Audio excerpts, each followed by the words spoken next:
Is this what you want? This fucking foliage? Is this what you want? Mr. Dips?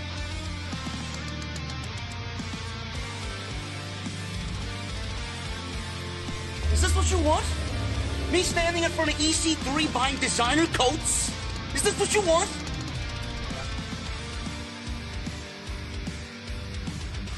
Me sitting in some hipster hotel in Williamsburg, Brooklyn, fluffing pillows? Is this what you want?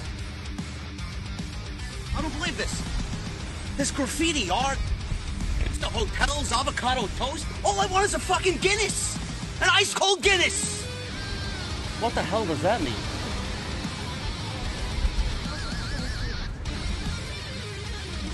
Oh, this is what you wanted.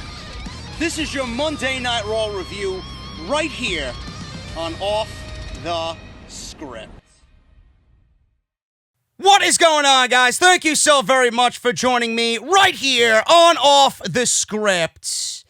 This is your Monday Night Raw review for April 13th, 2020, and it is the only thing essential for your Monday night right here during this pandemic, man. Honestly. This is what you call essential business tonight. Monday Night Raw was essential business to the city of Orlando, folks. WWE somehow, some way, got the city of Orlando to deem them an essential business during the pandemic, during the CV. And I don't know how that came to be. I don't know what was discussed. I don't know who sucked whose cock. I don't know. I don't know. Now, my good buddy Justin LaBar on Twitter made a very good point, and he brought up the fact that maybe WWE, it's definitely something political. I mean, I was thinking that before I even seen his tweet. It's definitely something political, but maybe WWE and Vince kind of offered the city of Tampa and the governor of Florida the WrestleMania event in 2022. No extra negotiation tactics or nothing, outside of what was already discussed. WWE's just going to do it in 2022. You got it. Don't worry. Give us the okay as an essential business for our live TV shows on Monday and on Friday. I could absolutely see that being the entire thing with why WWE is labeled an essential business. Now, if you thought tonight was an essential business or anything close to an essential business, you might have the IQ of a fucking pencil, but this show was not anywhere close. It was anything but an essential business. Good show. It was a good show, especially when you look back at what they did on the road to WrestleMania. It was definitely a good show. I mean, we didn't have 3 piped-in matches from the WWE Network. We actually had some decent wrestling on the show tonight. Things are moving forward towards Money in the Bank. So even if you look back towards the road to WrestleMania and compare it to what happened tonight, it was definitely a much better effort on WWE's behalf. But was it essential business? Absolutely not. There was 5 women's segments on this show. And I got the comments of, oh, JD's a sexist. He's a sexist, man. I got it because I had to bring it up. I had to bring it to everybody's attention.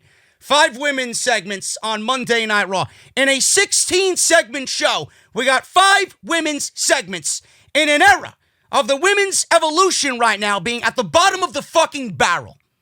We got 5 women's segments. We got 3 Money in the Bank qualifiers, which we will go over and I will rant on, no question. 3 Money in the Bank women's qualifiers. 1 including Nia Jax. Just throwing that out there. So you're asking me why I'm complaining right away. Nia Jax was on the fucking show. She should have been in catering. That might not have been a good idea for everybody else wanting to sit down and enjoy themselves, but she should have been over there and not on my TV. Becky Lynch and Charllote, they had promos. Here's your one joke for the evening, by the way. I don't have any more in the pipeline, so there you go. That's all you're getting tonight. Becky Lynch and Charlotte promos. They updated Charlotte's firmware. It's now version 6.0.4. Charlotte and her new battery life apparently got an upgrade. She was there on Monday Night Raw. I don't know why. She's the NXT Women's Android Champion. So what is she doing on Monday Night Raw? Who asked for Charlotte Flair on Monday Night Raw when you so valiantly wanted to kill Rhea Ripley? Because that's exactly what you did. When you wanted to kill Rhea Ripley's momentum, you put Charlotte on NXT. Why is she on Raw? Now you mean to tell me I got to see Charlotte on Monday and Wednesday night? I don't like that idea, bro. I don't know who the fuck asked for that idea. So we got 5 women's segments. Absolutely overkill. You want people to change the channel? You do 5 women's segments on Monday Night Raw. They are garbage. The women's division is nowhere near where it should be for us to be graced with 5 women's segments. Call me whatever the fuck you want. I speak the truth. We got a faction. Apparently, Austin Theory is on Monday Night Raw for the long haul. Don't know why. Don't know how. And he's here. He's here. 22 years old. He's already on Monday Night Raw. So that gives him an extra step up above everybody else to have his career ruined as quickly as everybody else that came up from NXT. Austin Theory, Angel Garza, who is absolutely in the best position to print money for WWE. I don't know how you could possibly fuck this guy up. I really don't. Austin Theory, Angel Garza, and Andrade, they were the centerpiece of this show tonight. They were the prime focus. I loved it. I loved it. All started with Drew McIntyre and WWE wanting to dabble in the continuity, and they brought up Andrade and Drew McIntyre's previous history in NXT. Now, I thought NXT was the only one that kind of dabbled in that continuity. Paul Heyman tried, and then by the end of the show, I mean, we got nothing but illogical garbage by WWE as always. But they are the centerpiece of this show. And to be honest with you, I do not mind that at all. I really don't. WWE is setting up the Viking Raiders against the Street Profits. We got a great tag team match with Ricochet and Cedric Alexander, WWE's apparently new version of the Bad Boys, Martin Lawrence and Will Smith. They ride together and die together. But these two guys, they ride together and fly together. Now, I'm not sure if Vince McMahon rented a DVD of Bad Boys 3 and then wanted to take whatever he's seen in the movie and apply it to Ricochet and Cedric Alexander, but apparently that's exactly what he did. That's exactly what he did, because if anybody wants to come at me and convince me that this was in the pipeline and the plan for Ricochet and Cedric Alexander months ago, you might be the dumbest motherfucker I think I've ever laid eyes on. This was an idea born as they conversed over green beans in catering about 3 weeks ago. It's exactly what this is. Did they look good? Absolutely. Are they great at what they do? Absolutely. Will WWE take them seriously? Absolutely not. But I want to give them a chance. I really do. Aleister Black could be looking at the Money in the Bank. He's the perfect candidate to win Money in the Bank, if you ask me. I don't know who else is in that discussion. Oh, that's right, MVP, who retired about 4 different times since he made his return that nobody wanted at the Royal Rumble. Aleister Black should win the men's Money in the Bank. Certainly looks like they're setting him up for that. And my God, man, you talk about illogical, you talk about disappointing, you talk about anything but essential. Seth Rollins is again in the hunt for the WWE Championship. And I have to ask why. Why?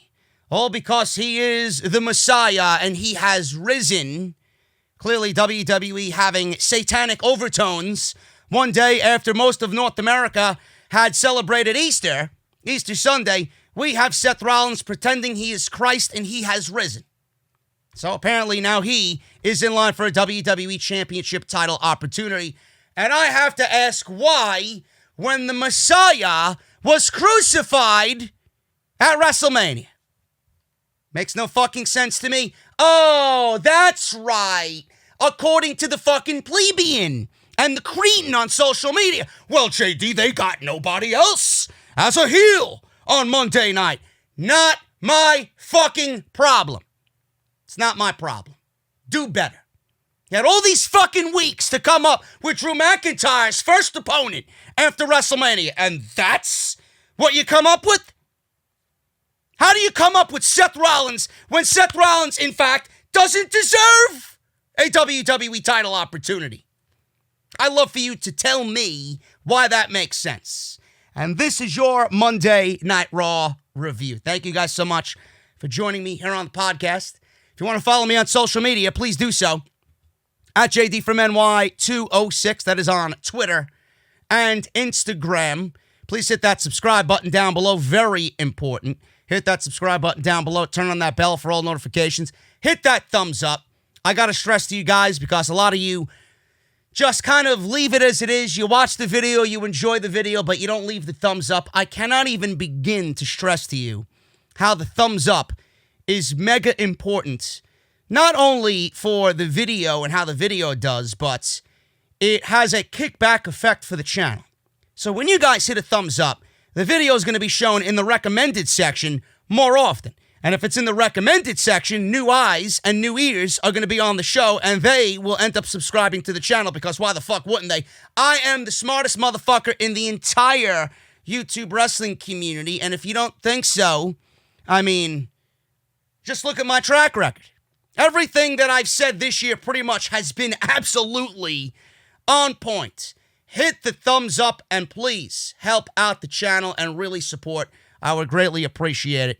If you missed anything that I uploaded this weekend, I was very happy with Off the Script this past weekend, episode 321. We nailed it all weekend. 4.5 hours of audio podcast content. Make sure you guys go and check that out. Links are down below in the description of this very video.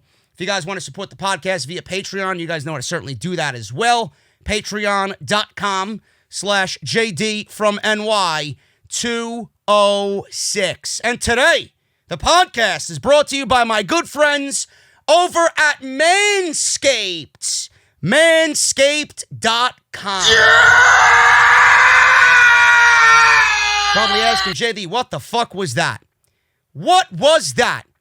Guys, those are the screams that people make when they would cut themselves shaving before people knew about Manscaped. Thank you, Manscaped, for turning loud shrieks into multiple peaks. Now, I want you guys to start taking notes, really, because Manscaped's accidents have finally become a thing of the past. No more cuts and nicks with the Manscaped Lawnmower 3.0. This is their third-generation trimmer featuring advanced skin-safe technology so you keep your bad boys nice and smooth. You keep your Ricochets and your Cedric Alexanders looking nice and smooth. Now, I mean, I don't want to create a terrible visual for you guys, but I just made a Bad Boys reference with Ricochet and Cedric Alexander just a couple minutes ago, so I figured I'd give you guys a nice little segue into that. Now, the Manscaped engineering team spent 18 months perfecting the greatest ball hair trimmer ever created and just released the new and improved Lawnmower 3.0. When I tell you this is premium, I mean premium. The battery, aka Charlotte Flair, will last up to 90 minutes so you can take a longer shave. One of the coolest new features is the LED light, which illuminates grooming areas for a closer and more precise trimming. And let's not forget about the charging stand. I mean, how could you forget about that? That's Charlotte's best friend, the charging stand. Show your mower off loud and proud because this intelligently designed stand is a rapid charging dock powered by USB. So many people have written in stories about how the Lawnmower 3.0 has absolutely changed their lives. They even include pics so people could see the smoothness for themselves, and they are not kidding. You need to try this out for yourself. Get 20% off. Yes, 20% off and free shipping with code SCRIPT at checkout. That is manscaped.com. Your balls will thank you Once again, guys, get 20% off and free shipping with code SCRIPT at manscaped.com. That's 20% off with free shipping at manscaped.com. Use code SCRIPT, and once again, your balls will thank you. So, Monday Night Raw starts off with the new WWE Champion, Drew McIntyre. He walks out.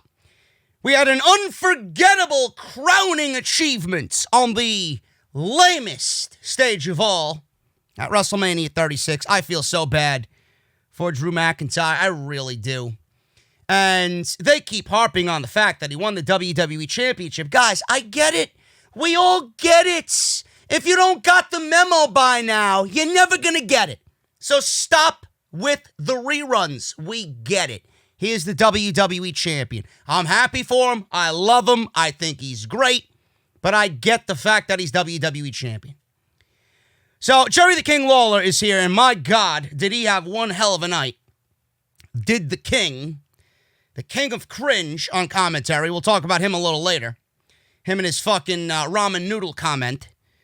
Lawler says he thinks Drew beating Brock Lesnar was the biggest win in WWE history.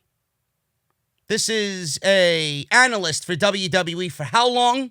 He's seen how many matches? And he deems that one the biggest win in WWE history. I don't know, man. Maybe Jerry the King Lawler is developing Alzheimer's, along with Vince McMahon. Maybe they should both be sent off to the insane asylum. Because I don't understand how the fuck that could be the biggest win in WWE history.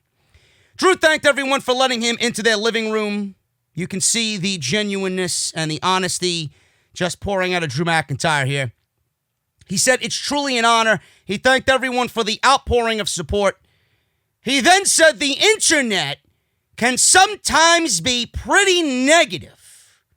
Now, I know for a fact I've never been negative on the internet. I don't know what the fuck he's talking about. Who's negative on the internet? Certainly not me. Right? Right. I get it. But since he's won the title, it's been so positive from fans and media outlets. Why don't we edge about the negativity on social media, right? All those people that loved his match, right? All those people that didn't like his match are deemed assholes on social media. He said it's surreal that he's champion, and he did so by beating the Beast, Brock Lesnar, in under 5 minutes. He says it's also surreal that within 20 minutes, he fought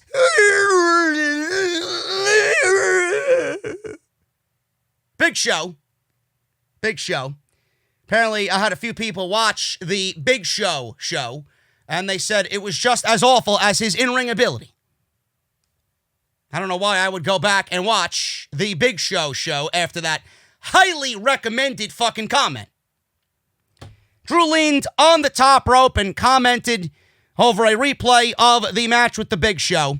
If it wasn't bad enough the first time, of course WWE was going to show it again the second time. Says he's still a giant and nothing Big Show does feels good. Nothing the Big Show does is good. It doesn't make me feel good. It doesn't make anybody watching feel good. So not feeling good is the Big Show's MO. He said like everybody else, though, Big Show fell to the Claymore for a 3 count. He said beating Lesnar and Show back-to-back shows what kind of champion he will be. A fighting champion who shows up every week. And he said he had a message to everyone in the locker room. If you are deserving of a championship opportunity, you can get a chance at the title. I mean, maybe I should go up there, right? Anybody can just show up and challenge Drew McIntyre. Here I was kind of worried that Jinder Mahal was going to come out. Thank Christ we didn't see him, because that was a perfect segue for Jinder Mahal to come out. But instead, we were graced by Zelina Vega and Andrade Cien Almas to come out. She introduced him. Drew said he knows who Andrade is. She apologized for ruining his big rah-rah speech. She said it sounded like something straight out of Braveheart because, you know, why not go with the stereotypical fucking Scottish accent, right? Give me a break. This is how clueless and uncool WWE is referencing Braveheart because McIntyre's Scottish in 2020. She said she wanted to congratulate him in person about having 2 WrestleMania moments in the same night. Now, if you can... So, there you go. There you go. For everybody coming at me, right? It's all but confirmed now, you fucking cretins. It was confirmed tonight that Drew McIntyre absolutely did wrestle the Big Show. Not on Raw, but on WrestleMania. Zelina Vega said so. She wanted to congratulate him in person about having 2 WrestleMania moments in the same night. It wasn't a WrestleMania moment and a Monday Night Raw moment. It was 2 WrestleMania moments. Please, I'd love for you to elaborate how Big Show and Drew McIntyre did not main event WrestleMania.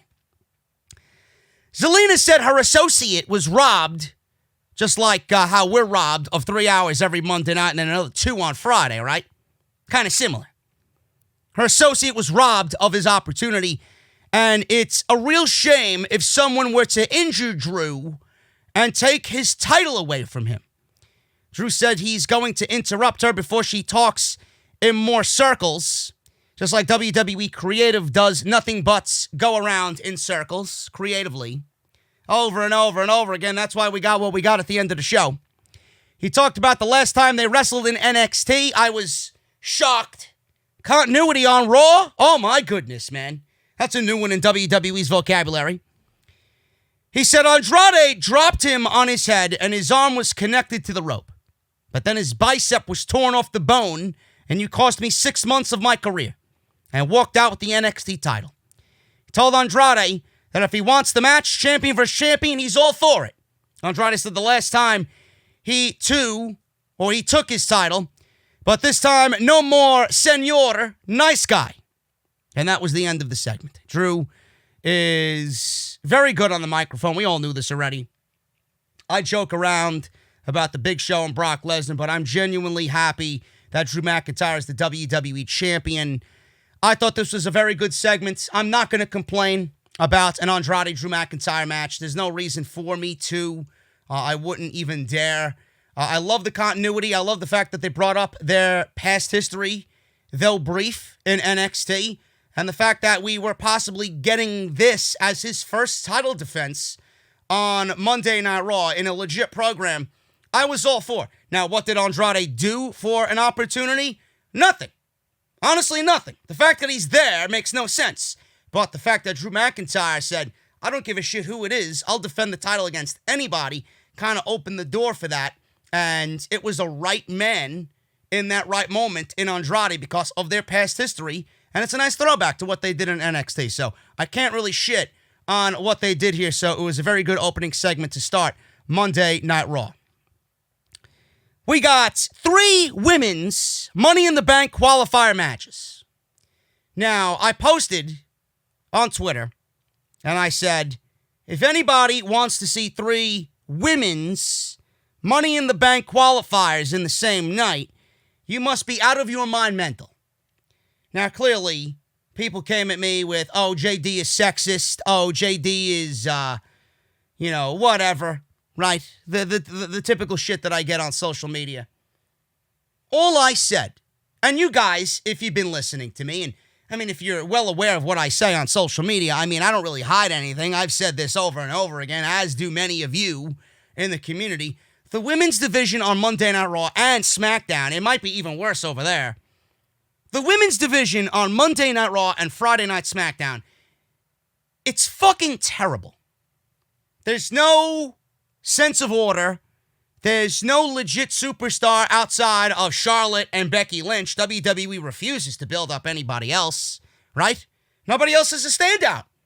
So why am I going to care about women's wrestling when WWE shows us that they don't care about women's wrestling? Then they want to throw me and you 3 women's Money in the Bank qualifier matches. Now, just for the sake of being positive and not overwhelmingly negative, we did get qualifiers this year. I appreciate that. I ranted about that last year. WWE just picked names out of a fucking hat, or they dreamt them the night before, and then poof, these women got into the Money in the Bank ladder match with basically no work involved. So this year we're getting qualifiers. I appreciate that. The negative to this situation, folks, is there's 5 weeks. 5 weeks till Money in the Bank. In this case, Money in the Bank is going to be fucking bankrupt because there's no fans. And by what we've seen on NXT and by what we've seen at WrestleMania, ladder matches do not work in this environment. So I'm not looking forward to anything that Money in the Bank has to offer. I wish that they would have postponed this show legitimately till later in the year. They got no pay-per-view happening in October. Don't know why you can't hold out to see if things get better by the end of the year with this specific show. But we're 5 weeks away from Money in the Bank, and you're giving me 3 women's qualifier matches today. Why? Why not space them out? Why do you have to bombard us with 5 women's segments on a 16-segment, 3-hour Monday Night Raw? It doesn't make any sense. It's not something the casuals want. In fact, women's wrestling, when shoved down the throats of the audience, is not really a draw. It's actually something that's going to have the fans pick up and change the channel. Nobody wants to watch women's wrestling. I'm just being completely honest with you. Charllote didn't draw in NXT. Becky Lynch is not drawing on Monday Night Raw. And whatever is happening on SmackDown, I mean, you might as well just fucking cancel the division over there. Complete garbage outside of Sasha and Bayley. I don't understand the logic of 3 matches on one night. You could easily space these things out over the course of the next 5 weeks. Just doesn't make sense to me. So we got Asuka and Ruby Riott. I love Ruby Riott. I think she's vastly improved, and she is criminally underrated. Asuka, I don't know what WWE thinks of Asuka. 1 month they want to push Asuka. The next month they don't want to push Asuka. The next month they want to push Asuka again. You treated this woman like such a fucking afterthought. She was fed to Becky Lynch when we all knew she was not going to win the Women's Championship. Then she was in the Japanese version of the Iconics, the Moronics, the Idiotics. This is what Asuka's life has become on the main roster. Teaming with Kairi Sane, they did virtually nothing with those Women's Tag Team Championships. Asuka was losing to Alexa Bliss on SmackDown a couple of weeks ago. They lost their Women's Championship at WrestleMania. Now you want to build Asuka up as a legit threat again? This hot and cold, back and forth with Asuka really isn't doing any good for Asuka. So when Asuka wins this match, which she did, she wins and beats Ruby Riott, Asuka lock immediately for the tap out. I want to ask you guys legitimately, what does this do for Asuka? Asuka now is in the Money in the Bank. How does this mean anything for Asuka? Asuka got a win after the hot and cold WWE back and forth. So why am I going to care about Asuka winning this match? And what is the point? Why is this going to matter going into Money in the Bank? Here's a clue for you, folks. It doesn't. It doesn't. Asuka is not winning Money in the Bank. She's just there to bring name value to the match. She's not winning a Money in the Bank match when it better suits a Sasha Banks, or here's one. Here's WWE trying to make good on the fucking mistake they made at WrestleMania. How about this for a winner? How about Shayna Baszler wins the Money in the Bank? Asuka's not winning the Money in the Bank, so this win virtually means nothing. Good match. I didn't say it was a bad match. I think both women are fantastic, criminally underrated, but the match means nothing to Asuka as she goes into a Money in the Bank match that she is inevitably going to lose to someone that makes much more logical sense as far as a creative standpoint goes. Okay? Now I shed my wisdom on you. I'd love to see someone fucking complain and counter what I just told them. Here's a clue. You can't. Clue number 2, okay? They'll be littered throughout this video. See if you can pick up on them. Asuka wins in 13 minutes. Nothing really much but a tap out here and a Money in the Bank qualifier that's not going to matter. So we go from that to MVP. MVP. We have a special MVP lounge segment backstage. He said next week there will be 3 Here's that number again. 3 Money in the Bank qualifying matches. All first ever matchups. Rey Mysterio versus Buddy Murphy. Aleister Black versus Austin Theory. I have a theory. This show sucks. And Apollo Cruz versus... And they waited, and he labeled himself the greatest ladder match competitor of all time. MVP versus Apollo Cruz.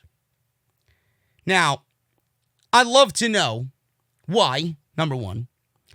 And do you guys remember when MVP said that his last match in WWE was going to be against Rey Mysterio because he wanted to have his son watch him wrestle Rey because Rey was his son's favorite wrestler?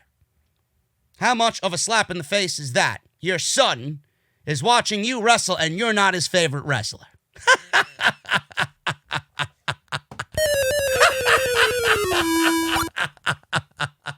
Oh, man. That's great shit. You can't make that shit up. He said he was going to end his in-ring career against Rey Mysterio. Folks, do you guys remember when MVP said that? Because apparently MVP doesn't remember himself.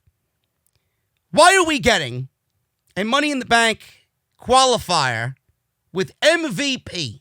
I can't even stand to watch MVP in an arena full of 10,000 people. We're going to watch him in an empty arena? Come on. Jesus Christ. Now, at least they gave you a heads up as to which match you pick up the remote control and change the channel for. The other two, I'm actually interested in. Murphy and Mysterio, they'll kill it. Black and Theory, they'll kill it. And then you got that Black and Zelina Vega, working on different sides there, knowing that they're married. That's another nice little twist there.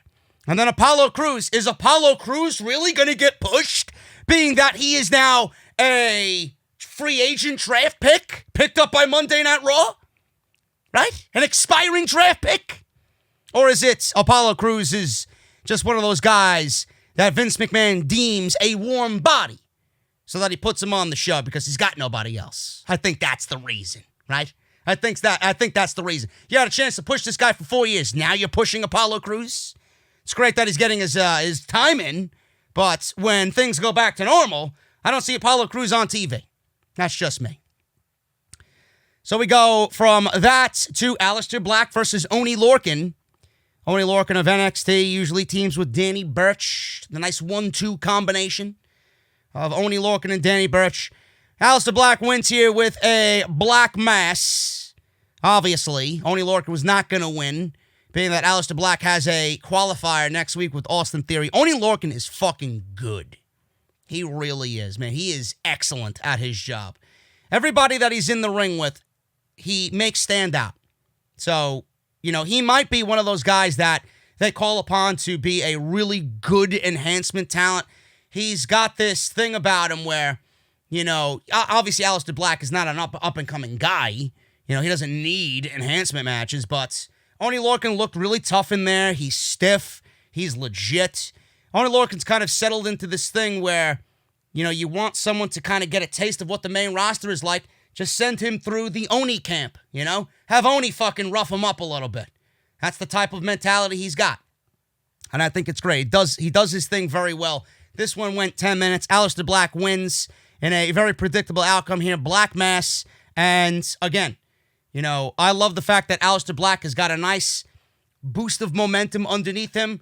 It makes absolutely no sense to me to give the Money in the Bank to anybody else. Aleister Black is a must for that men's Money in the Bank. A Black Drew McIntyre feud towards the end of the year, I could get behind that 1,000%. Aleister Black is your Money in the Bank winner for 2020. It would be one of WWE's better creative decisions this year. And being that I said that now, it probably won't happen. Now that I put it on the air here, WWE will give the Money in the Bank to somebody that absolutely does not deserve it. So that's that. But to me, Aleister Black is your Money in the Bank winner. Nobody more perfect for that role. We had Sarah Schreiber. She's in the ring with Aleister Black. She asked what Black's game plan is next week against Austin Theory. He says, my game plan is to win. His theme music was blaring behind him. I don't know why they didn't lower it. I don't know why they... First of all, I love the fact that there's no audience and WWE's trying to compensate for that by playing the theme music while he's in the ring being interviewed by one of their interviewers. But Jesus Christ, lower the fucking music while this guy's trying to speak. No wonder he gave fucking 5 words in his promo. Couldn't fucking hear himself think with the goddamn music playing so loud. It's my take. But what the fuck do I know? We go to hour 2. Becky Lynch is in the ring. Women's segment number 2 on this show. Becky Lynch made her way to the ring. Cut a promo. I hate the fact that they look and they pose in front of a crowd of nobody. And instead of acting like a normal human being, they still got to go through the rigors of WWE TV. Holding the belt up, looking around as if there's fans in the arena. They're looking at the hard cam. Becky Lynch, I have no problem with Becky Lynch. I did have a problem with the way that she was being portrayed. Now WWE was trying to make up for that sheer stupidity that we seen in the build with Shayna Baszler leading to their WrestleMania match, which I'll go over here in a second. But the way Becky Lynch articulates herself and the way she cuts a promo, it doesn't, I said this once before, I'm going to say it again, man, it doesn't sound genuine. It sounds like Becky is just legitimately remembering the lines that she has to say. It's literally like she just finished memorizing what she had to say. She goes out there and she's just spitting the words that were on the piece of paper given to her about an hour ago. I don't like it. She doesn't articulate in a very natural way. It's always just so forced and so scripted. She needs to work on that. That's just an outsider's view looking in. So let me know what you guys think about that. I've always had that problem with Becky Lynch, and it doesn't seem to be getting better at all. She said she only had a short time to beat the human bone breaker. First of all, Shayna's had 3 nicknames on the fucking main roster, and she has not gotten anything but 1 win over Kairi Sane. That was it. We got the human bone breaker, we got the Queen of Spades, and we got the cage fighter. Enough of the fucking nicknames, okay? It's not making her look any better. It's actually making her look worse. She said she warned Shayna it'll be a battle of heart versus skill, but it was also a battle of the mind. Watching Monday Night Raw is a battle of the fucking mind. You know? You're fighting off, should I stay up or should I go to sleep? Absolutely. She said some people are saying a lot about her lately, including saying her title reign has gone to her head. But maybe she approached things the way she did to get into Shayna's head. Oh, so now you're trying to make up for the terrible way that you were booked going into WrestleMania. Becky said she's always had a plan, but when it comes to Money in the Bank, whoever wins and thinks they have a plan to beat her, she will shock the world and win again. I will be shocked if Friday night my buddy Bruce puts on a good show. So that was pretty much it. Good promo, sounded completely unnatural and forced and overly scripted. And clearly WWE is trying to make good about Becky pretty much wearing the crown and the cape and the meme sunglasses. And they're trying to, I guess, play it off as she was playing mind games with Shayna Baszler. No, that was no mind games, folks. That was legitimately WWE's version of Becky Lynch. That's exactly what they wanted. They knew what they were doing. They were making Becky Lynch look like a fucking clown. And by that, they were actually hurting Shayna Baszler. Because every time Becky acted that way, the fans ate it up. And they did not ever look at Shayna Baszler as a legitimate threat. If Becky wasn't looking at Shayna as a legitimate threat, then the crowd wasn't going to look at Shayna as a legitimate threat. Charlie Caruso interviewed Zelina and Andrade backstage about facing Drew McIntyre. Zelina said, it's not Andrade, it's Andrade. Zelina Vega is now giving, names and pronunciation here on Monday Night Raw. What doesn't she do? What doesn't she do? Andrade CN Almas. Then she asked who comes up with these questions for her. Clearly, she had not had her firmware updated, was Charlie Caruso. Because it can't be her, because you can't be that ridiculous, can you? She said Andrade has been defeating everyone in his path month after month. Really now. I love for someone to find a statistical record of Andrade's current win-loss record on Monday Night Raw. And in the year of 2020, I don't remember the last time he won a match. Well, maybe I do. It was, let me see, A, B, C, D, E, F, G, H, I, J. Oh, yeah, Humberto, right? I didn't get to L because he's not worth it tonight. He wasn't on the show. Humberto. He beat Humberto, didn't he? The fucking loser with dimples, Humberto. Yeah, Humberto Carrillo. Where is he now after he got pushed all these months as a guy to possibly take the title off Andrade? Where is he? Oh, that's right. He's enjoying his fucking tacos in catering. So Andrade said a couple words to close out the interview, but I couldn't understand what he was talking about because he wasn't speaking English. English! Now you know what? He's not really getting a push on the show. Andrade needs to speak English. Because Lena could do that, but I would appreciate if he actually spoke some decent English as well. Charlotte clearly does not have a language program built into her database. Otherwise, Andrade would be perfect. You know? Gotta get him some Rosetta Stone. Download. It's free, I think. I don't know.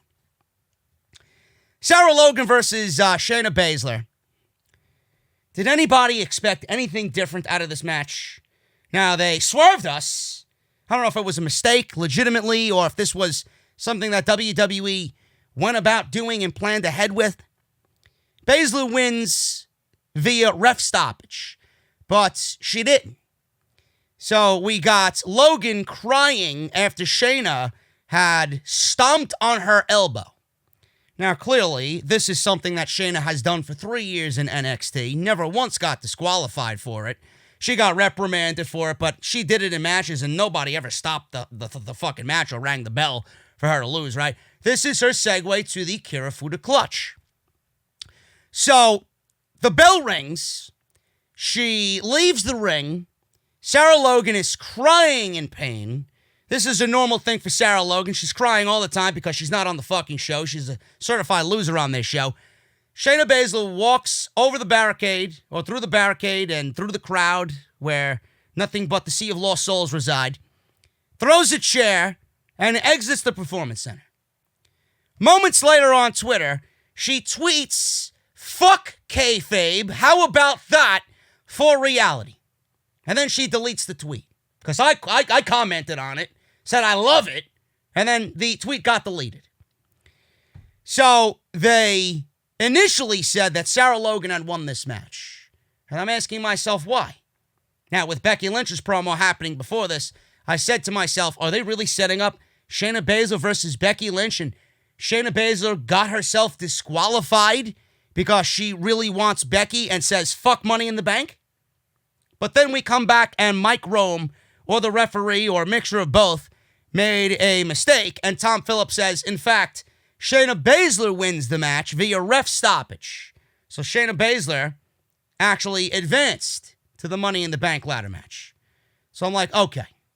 So there's your winner for the Money in the Bank, or should be at least. I said that about her at WrestleMania, so I don't know what the fuck WWE is going to do.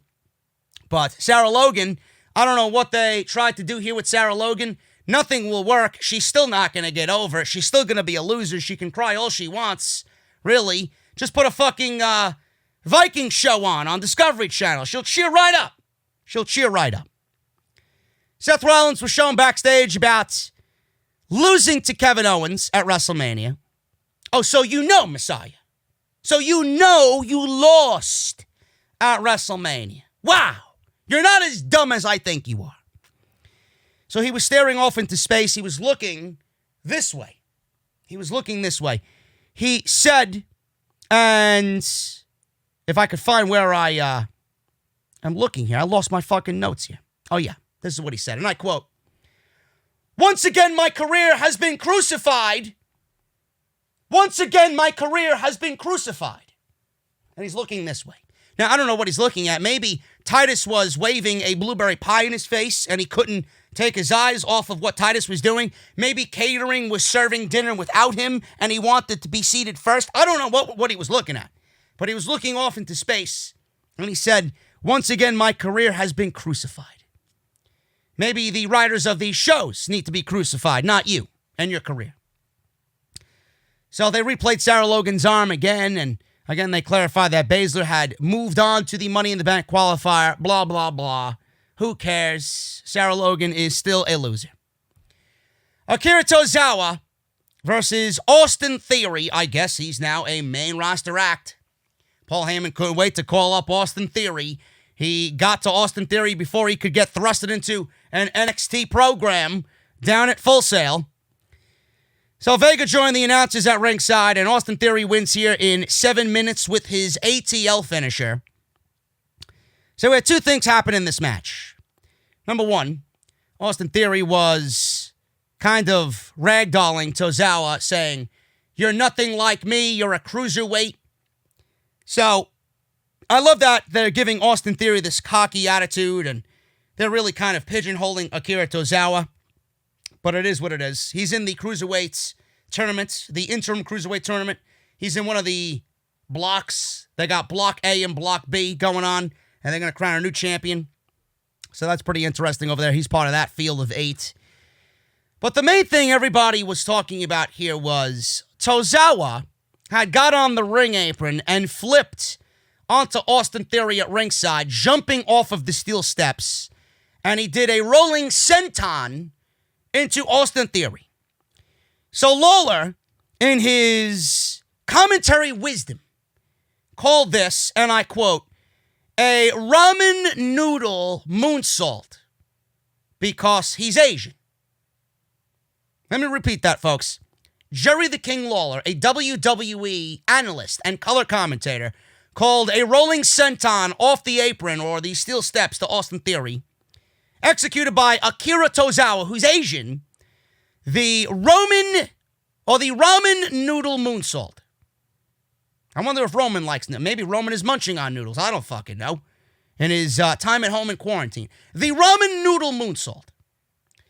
Clearly, you had the Wrestle Geeks and you had all these fucking social justice warriors on social media and Twitter coming to Tozawa's defense. Yes, I understand it's 2020. And yes, I understand it is racist and it's derogatory and it should not be said. And yes, I understand Jim Cornette got fired from NWA over something similar to what he said about Trevor Murdoch, about a bucket of fried chicken in Ethiopia, or whatever the fuck he was talking about. Yes, I get it, folks. I get it. Is WWE going to do anything to Jerry the King Lawler? Absolutely not. Will Jerry the King Lawler talk about this on Dinner with the King, his official podcast, and probably apologize to everybody else for the fucking stupid error he made? Absolutely. If I was a betting man, I'd say yes.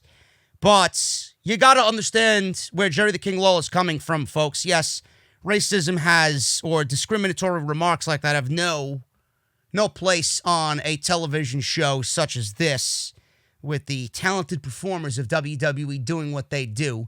Your job as a analyst and a color commentator or a play-by-play announcer is to enhance the story. How the fuck ramen noodle moonsault enhances the goddamn fucking story about a match? It doesn't.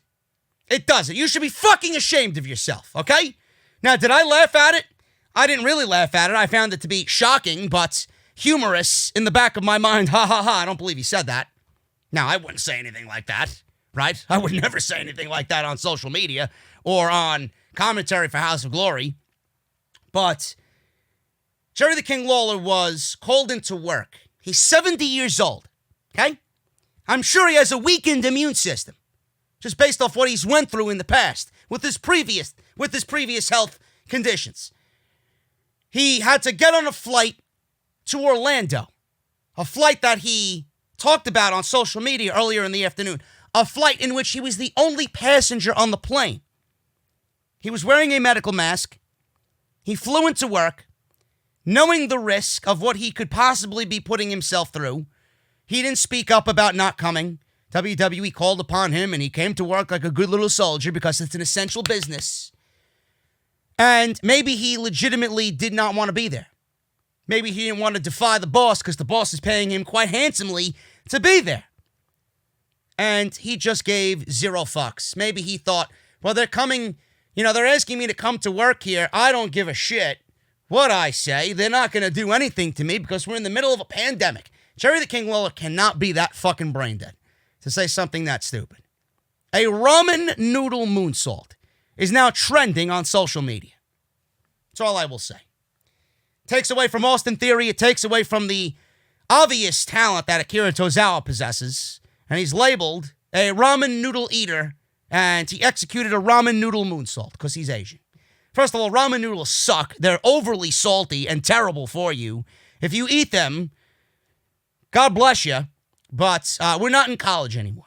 Anybody eating ramen noodles, Jesus Christ, man, you are doing yourself an early grave. I'll tell you that right now. So Austin Theory wins in 7 minutes, and Titus will never serve ramen noodles in catering. That's all I will say about that. Angel Garza and Andrade congratulated Theory. Then they attacked Tozawa after the match. They put him on the rope. Andrade gave him a DDT off the ropes. Vega stood on the announce desk and applauded. That was that. So we see this nice little trio being formed here right before our very eyes. Charlie Caruso interviewed Rey Mysterio and asked what it would mean to him to finally win a Money in the Bank match. He talked about Kane cashing in against him. I don't know why you would bring up these nightmares, Ray. Please, keep them to yourself, bro. Or if you want to tuck your son in for bed at night, tell him these fucking stories before bedtime. Ending his WWE title reign years ago. The point is, nobody knows more than I do how dangerous the Money in the Bank contract can be. Nobody knows more than me how dangerous Friday Night SmackDown could be. So me and Ray have some similarities, folks.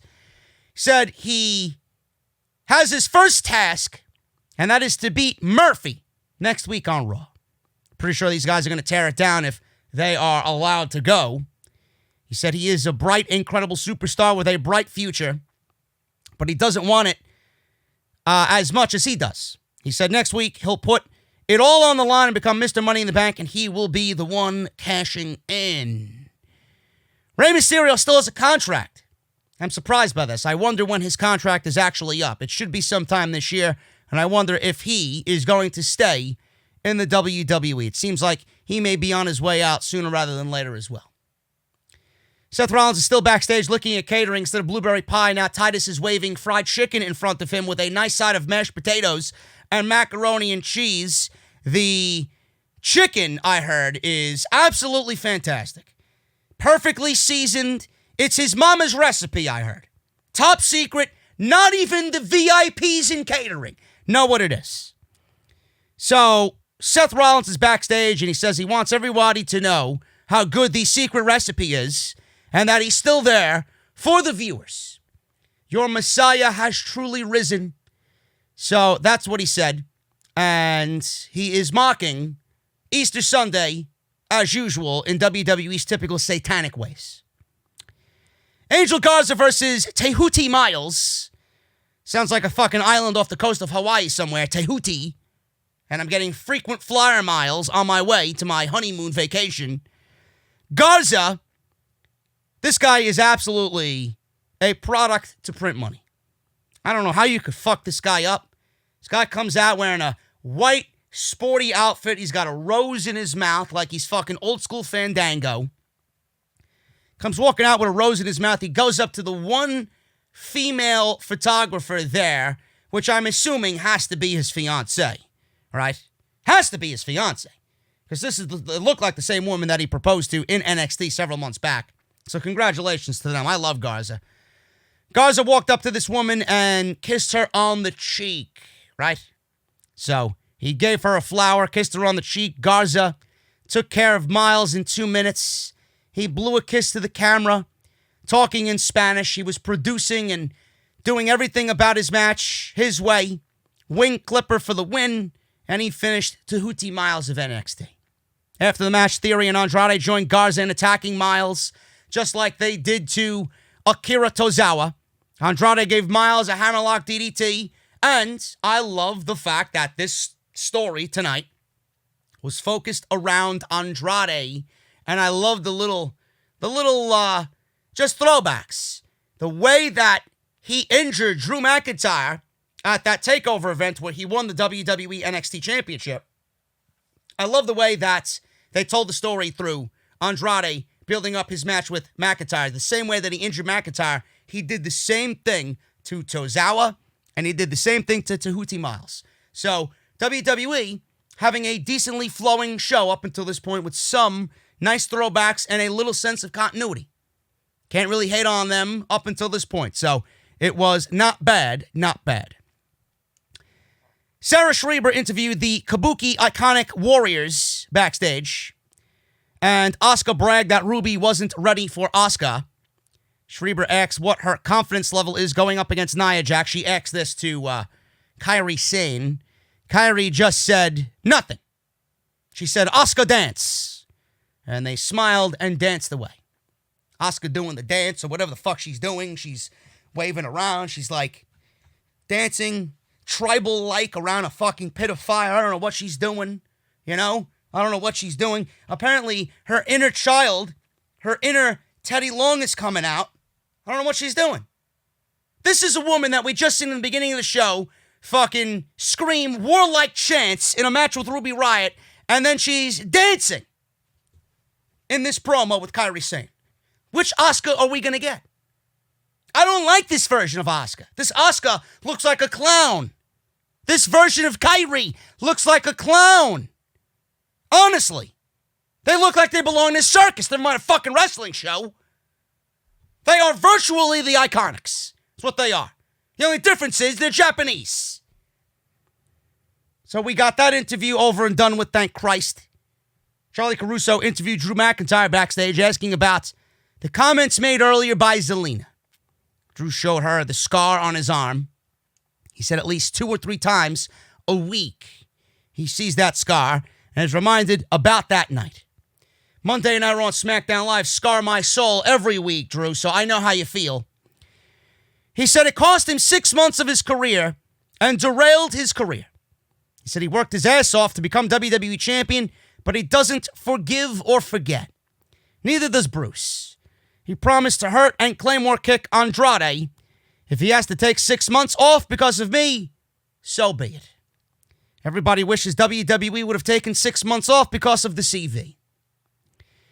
Kairi Sane versus some woman who doesn't belong on this show that is cosplaying a professional wrestler, Nia Jax. I couldn't read my notes, folks. I put it in such small font because of her irrelevance to me on this show.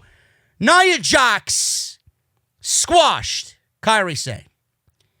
This is all I will say. Send this message somebody, whether via smoke signal or fucking telepathy, or you can translate what I'm saying from English to Japanese, whatever. Maybe we should bring in Charlotte. If you're watching me and you're in the WWE locker room, maybe you should usher in Charlotte to the women's locker room and hit that little button on her right side. She's got that fucking language translator. You know, translate this for me. To Kairi Sane. Honey, listen, I'll buy you your fucking plane ticket back to Stardom and Japan, okay? Even though everything's going on, I'll fucking find a way to get you over there. I'll buy you a ticket, I'll book your fucking flight out of here, out of WWE, and I'll bid you a farewell. Seriously. I'll pack your bags and everything. I'll go the whole fucking 9. Just give me your address in Orlando, and we'll make it happen. Seriously. A fucking squash. A Nia Jax squash against Kairi Sane is absolutely disgraceful. Disgraceful. Kairi Sane looked like an absolute joke during this match. Fucking squashed like a bug. Absolutely disgraceful. Nia Jax is a fucking abomination to all women's wrestling. I don't know how this woman is given TV time. And WWE knows that people legitimately hate this woman for all of the wrong reasons. She's not a good heel. She's not a good wrestler. She's fucking terrible to look at. Seriously. Why is this woman back on TV getting a push on WWE programming? Now she's going to be in Money in the Bank. She's going to be in Money in the Bank. Can you imagine WWE giving Nia Jax the Money in the Bank briefcase and we got to look at Becky Lynch and Nia Jax as your SummerSlam program going into SummerSlam? Holy shit. Unreal. Kairi Sane is absolutely finished with the WWE. And just a little side note here. Why was Asuka not at ringside to aid in her tag team partners match here? She was backstage yelling and dancing at the TV. Unbelievable. We go from Nia Jax to Charlotte the Android She walked out to the ring. She looked anything but queen-like. She's the new NXT Women's Champion. She referred to herself in the third person, of course, because this is how she was programmed. She referred to herself in the third person. She referred to herself as the queen throughout this promo. You know, I told you she had a new firmware update. 7.1.9 firmware update. It got updated after the update originally from what I mentioned in the beginning of the show. She had 2 updates in the span of 2 hours. So she talked about Becky and Bayley and said she's been there, done that. Oh, really? What a hypocritical fucking statement that was right out of the gate. Been there, done that. Honey, we've been there and done that about 13 fucking times with your Android ass. How many fucking times are we going to have to sit through a Charlotte Flair match / promo where she's vying for a women's championship? She said it was ballsy of Rhea Ripley to challenge her. Ballsy? Was it smart? No. Was it ballsy? No. Was it illogical? Yes. Yes, it was illogical. She said it got to her, it got her attention, and reminded her that it reminded her of someone that she knows. She said now she stands before them as the 2-time NXT Women's Champion. She said she is now the biggest thing. The biggest thing. Biggest and Charlotte in the same sentence. The biggest thing. What do I think of when I think of the biggest thing as far as Charlotte goes? Battery life, maybe? Maybe, I don't know. Well, what do I think of when I think of biggest thing as far as Charlotte's new update? Battery life is definitely one of them. She's got a new language processor, a new fucking language translator. You know, the only big thing that I think of Charlotte Flair is the plastic that's fucking hovering around this area here. Because, I mean, you guys know. You guys know. There's your other joke about Charlotte tonight. She said Vince McMahon knew last year she was the biggest thing. I don't know. Did he know last year? Did he know only last year? What about the other 3 years you were winning fucking titles every week? Last year he remembered. Yeah, right. Which is why he chose her to save... Folks, this is a shoot, by the way. Vince McMahon chose her, and he chose her to save WrestleMania against Ronda and Becky. That's a legit shoot. She said Ripley knows she's the biggest thing, too, but she lacks humility. She said that's why she is standing before everyone to remind them that there are levels to this. She said she is going to remind NXT of humility. No, you ain't going to remind NXT of humility. You're going to remind NXT of sameness. It's going to remind NXT of, man, I watch Wednesdays to watch NXT. I don't watch Wednesdays to watch fucking Raw. So, I don't know where you get humility from. Maybe that wasn't in your fucking firmware update. Next in line is Io Shirai. She vowed to teach lessons to Io Shirai. And the first lesson is everyone bows down to the queen. So, folks, Io Shirai, I ranted on this already. Io Shirai is nothing more than another notch on the belt of Charlotte Flair. You know how you have those playboys? Charlotte Flair is the Zach Morris of Bayside High. But instead of Bayside High, Charlotte Flair is the Zach Morris of WWE's women's locker room. Zach Morris wanted every hot girl. He wanted to sleep with every girl at Bayside High. And Charlotte Flair is just like Zach Morris. Where Zach Morris wants to sleep with all the women and get all the chicks. Charlotte Flair wants all of the title reigns, and she wants all of the casualties that WWE could feed her in the women's division. That's pretty much it. Charlotte on Raw and on NXT. There's no reason for this woman to be on 2 shows during the week. No Way Jose showed up to work thinking he probably wasn't going to be used, but he was used tonight. He was actually used tonight in a match against Bobby Lashley. It was 2 minutes, but Bobby Lashley wins in 2 minutes. No Way Jose got some action in tonight, and a spear for the win. So Uranagi'd and then a spear to No Way Jose. Lana raised Lashley's arm on stage, but there seems to be some lingering tension between Lana and Bob Lashley, the trash man, Trashley. Who cares? Who cares? Are they finally building up Lashley as a credible threat?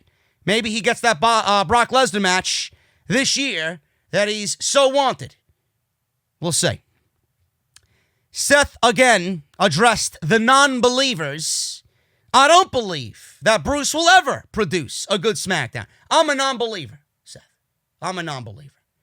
He said they left him no alternative, so tonight's the stomps out all doubt. That's exactly what he said. We got the Viking Raiders versus the bad boys of WWE, Cedric Alexander and Ricochet. They ride together and fly together. That's exactly what they said. So we got a great tag team match here, joking aside. Got a great tag team match. I legit thought that Cedric and Ricochet were going to win here, but they did not. WWE is clearly building up the Viking Raiders for a match with the Street Profits. I see you, Montez, blocking me. I would love to know why. I really would. I love your wife. I love Dawkins. What happened? What happened, bro? Seriously. Seriously. We got to find out what the root of the issue is here. Viking Raiders win. We got some double team moves near the end. Ricochet broke up a cover. They botched their signature finisher on Cedric, but still got the pin. Botch aside, it was a very good match. Cedric and Ricochet are fucking fantastic, no matter if they're in a singles role, a tag team role. But this was not the plan for them. I get it. There's a lot of youth on Monday Night Raw. There's a lot of youth right now. There's a lot of talent on Monday Night Raw where not everybody could be in that top spot. So, you know, the more I see them and the more I have this show go on week by week, the more I actually like the pairing of Cedric and Ricochet. They could be a dominating force in the tag team division. You got the Street Profits, you got the Viking Raiders, you got Ricochet and Cedric Alexander. That is a great starting point.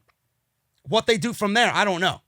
Clearly, it's not a division with 3 teams. So you're going to need to add more to this division of tag teams on Monday night. But this is a nice start. This was a very good match. Really good stuff here. Viking Raiders win, and they're setting up the Raiders versus the Profits eventually for Money in the Bank. Profits were interviewed backstage. Bianca was shown off to the side, and the Profits were being cringe, as always, or uncool on Monday Night Raw. And Bianca comes in and immediately thrusts some seriousness onto them. What is this? What is this, she says? Disapproving of their cringe-like behavior. She said the Viking Raiders might want to cosplay, but every time you guys face the Raiders, you get your asses kicked. She told them to get serious and get that smoke. So Montez and Angelo, standing there, thinking about what she said, took what she said seriously, and hopefully they use that and turn it into something great with the Viking Raiders. We can only hope. But again, it's tag team wrestling. No matter what I say about tag team wrestling, no matter what I deem a good match in the division, it ends up being worthless, folks. It's tag team wrestling on Monday night. It's tag team wrestling in WWE. Now you want to know why the Revival asked for their release and eventually got it. Main event. Drew McIntyre versus Andrade with Zelina, Austin Theory, and Angel Garza at ringside.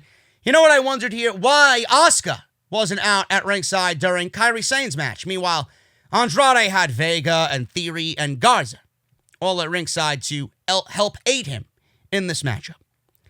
So some people were telling me with the time that we got this match to start, it was around 10:54, 10:55, that Seth Rollins was going to show face in this match. And I'm like, probably. And that's exactly what we got. So we got Drew McIntyre and the foursome trying to do whatever they can to stop Drew McIntyre. Austin Theory tripped him up on the outside. He goes out, chops the shit out of Austin Theory, takes everybody out.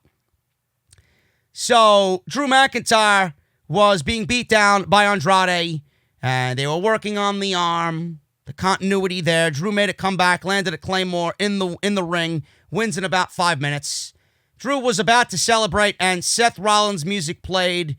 Garza clipped Drew from behind, and then sliding into the ring with Seth Rollins, super kick to Drew McIntyre. Seth slowly circled and then delivered a Claymore kick. Or not a Claymore kick, a stomp. A stomp to Drew McIntyre, and that was the way the show went off the air. This is WWE illogical garbage at its finest, folks. At its finest. I don't know. This was rumored months ago. This is not a surprise to me, or should not be a surprise to you guys, that Seth Rollins is the first challenger for Drew McIntyre. But this shows WWE and their lack of creativity. It shows their lack of preparedness. It shows their laziness in every sense of the word. It shows that they don't fucking care. Okay? Because if they actually gave a shit about their programming and their creative and Drew McIntyre's fucking title run, which I've been boasting about, it's all in the fallout. It's all in the aftermath of what you do here. Everything you do from this point on is what is going to really matter. The win was inevitable. Give him the title. It's what you do with the title and with the reign. First of all, it's the big show. And now with Seth Rollins. They are off to a fucking illogical and horrific start for Drew McIntyre. This is my opinion only. You may like it. God bless you. I don't like it.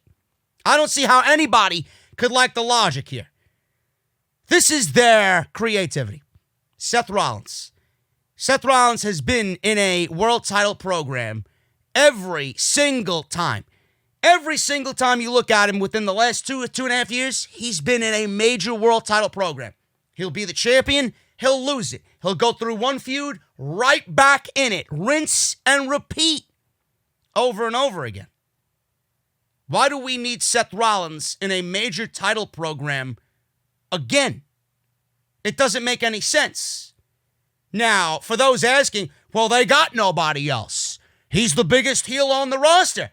That's not my fucking problem.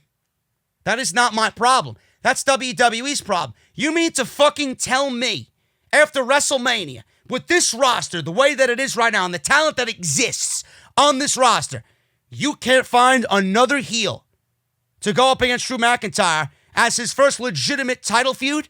It's got to be Seth Rollins of all people? How is this going to benefit Seth Rollins? How? Drew McIntyre just won the title. You're setting up Seth Rollins to inevitably fail anyway. Why would you do that? Why don't you build him up as a credible heel so that maybe 6 to 12 months from now, he is looked at as the guy, as the heel, to challenge for the title when the time is right and the place is right? I don't get it. WWE had all these fucking weeks to come up with challenger number one. And this is what they come up with. Oh, yeah, we'll just go with Seth, because he's got the biggest heel act on the show. Plus, on top of that, correct me if I'm wrong, and this goes to everybody who talks about this on their respective shows, the more you lose, the more you get title opportunities. Seth Rollins legitimately lost clean at WrestleMania. Got himself DQ'd. Owens challenged him to a no DQ match immediately after that decision was made, and he accepted willingly and lost. So I'd love to say that Kevin Owens deserves the opportunity against Seth Rollins. Oh, but JD, it's a babyface versus babyface. Who cares? There's no fucking fans. Who cares about babyface versus babyface? There's no fucking audience. No, but we're going to get Seth after he's been through a title match, right? And he lost at WrestleMania. So by sheer logic, he should be automatically disqualified from any future considerations for any title. Yet I'm the one who's negative. I'm the one who's complaining for the sake of complaining. You like looking like a blithering idiot on this show while watching this show? By all means, go listen to some fucking schmuck that's going to sugarcoat it and make sure to jam it into your head and brainwash you that it makes sense. It doesn't. No matter who talks about this fucking show tonight, tomorrow, next week, they're going to try and fucking spin this shit as some weird way that it makes sense. It doesn't. It doesn't. It doesn't make any sense whatsoever. The fact that this is happening is illogical, and it's fucking sheer laziness. But I guess it's better than Jinder Mahal, right? It's better than Jinder fucking mahal. That is your Monday Night Raw review. Let me know what you guys think down below in the comments. Leave me your thoughts on Seth Rollins and the women's matches. 5 segments on this show. Charlotte Flair's fucking 7.1.9 firmware update with language translator. And everything down below in the comments. I will be back tomorrow on Twitch. I will be live streaming Resident Evil 3, the next part. We got Nemesis boss fight number 2 coming up. And a go around in the hospital to save Jill. Because she will be poisoned, I am sure, from Nemesis. I know I read the spoilers, don't worry about it. But we're going to go and have some fun on Twitch, so make sure you guys join me then. I'll give you guys some notifications on Twitter, at JD from NY206. That is on Twitter and Instagram. Hit that subscribe button down below. Turn on that bell for all notifications. Make sure you guys check out Manscaped, manscaped.com. Use code SCRIPT at checkout, 20% off and free shipping. Please go out there and support Manscaped. Makes a great gift for your dad, your brother, yourself. Doesn't matter, man. Go out there and support Manscaped. The more you support them, the more they want to do business with Off the Script. And if you guys want to subscribe, I would greatly appreciate it. Hit that thumbs up as well and turn on that bell for all notifications. Guys, I'm getting out of here. To everybody that listened on Spotify and iTunes, thank you guys so much as well. I'll see you guys right back here on Wednesday for more wrestling content on the channel where we talk about Jon Moxley and Jake Hager. AEW Championship match, no holds barred, empty arena on Dynamite. See you guys then.